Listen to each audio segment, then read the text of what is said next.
Bayangin ada orang yang dituduh membunuh berkali-kali, tapi selalu lolos dari hukum.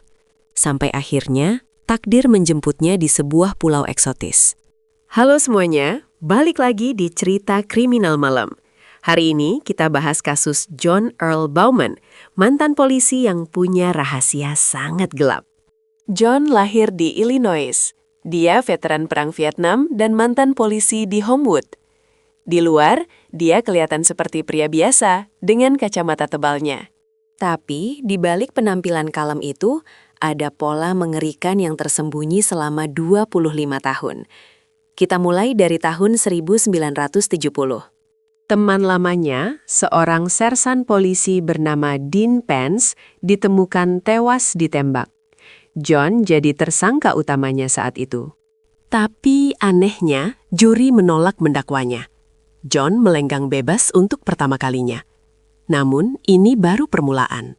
Lanjut ke tahun 1984. Istri pertamanya, Gertrude, ditemukan tewas mengenaskan di dalam garasi rumah mereka. John bilang itu kecelakaan. Katanya kompor minyak tanah terbalik dan membakar istrinya. Kedengarannya masuk akal. Tapi hasil forensik berkata lain.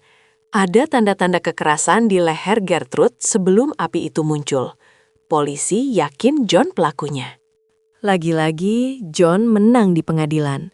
Juri cuma butuh 4 jam buat membebaskannya. 2 nyawa hilang, dan John tetap bebas. Sampai akhirnya, dia menikah lagi dengan Valerie.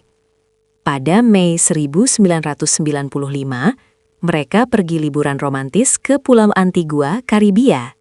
Mereka menginap di Royal Antiguan Resort, hotel mewah dengan pemandangan laut yang luar biasa indah. Sore itu, 27 Mei, mereka naik ke atap gedung lantai 8. Katanya sih mau cari angin segar. Tapi liburan ini jadi maut buat Valerie. Tiba-tiba, Valerie jatuh dari ketinggian itu. John mengklaim istrinya tersandung sandalnya sendiri saat mau ambil kartu ucapan yang jatuh.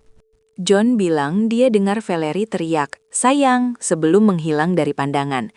Tapi polisi langsung curiga. Pertama, kartu cinta yang dia maksud nggak ada di lokasi. Ternyata kartu itu malah ada di kantong celana John sendiri. Kedua, posisi jatuhnya Valerie aneh banget. Dia mendarat 4 meter dari dinding gedung. Secara fisika, itu mustahil kalau cuma kepleset. Polisi menduga Valerie bukan jatuh, tapi didorong dengan tenaga yang kuat. Dan motifnya, uang asuransi senilai ratusan ribu dolar. John akhirnya ditangkap. Tapi drama persidangannya di Antigua benar-benar bikin geleng-geleng kepala. Ada aturan hukum yang aneh. Juri dilarang tahu kalau John pernah dituduh membunuh 2 orang sebelumnya di Amerika. Hakim menganggap info itu bakal bikin juri nggak adil. Jadi, juri mengira John ini orang baik yang lagi kena sial. Tapi bukti fisik nggak bisa bohong. Dokter ahli bilang kondisi Valerie sangat tragis. Hampir semua tulangnya patah. Keluarga Valerie yang dengar kesaksian itu langsung histeris dan lari keluar ruangan sambil menangis. John tetap tenang. Dia bersikeras nggak ada saksi mata di atap itu. Jadi, nggak ada yang bisa buktiin dia bersalah. Tapi kali ini, keberuntungan John habis. Juri di Antigua memutuskan dia bersalah atas pembunuhan berencana. Hukumannya nggak main-main. Hukuman mati dengan cara digantung. Ini adalah akhir dari pelariannya selama puluhan tahun. Keluarga Valerie akhirnya merasa lega. Mereka selama ini takut kalau John bakal bebas lagi dan meneror mereka. John sempat coba banding sampai ke pengadilan tertinggi di Inggris, tapi permohonannya ditolak mentah-mentah. Tanggal 31 Mei 2000 jadi hari penentuan. Banding terakhirnya gagal dan eksekusi sudah di depan mata. Tapi sebelum Algojo sempat menyentuhnya, John mengambil keputusan drastis di dalam sel penjara Antigua. Dia ditemukan tewas di selnya.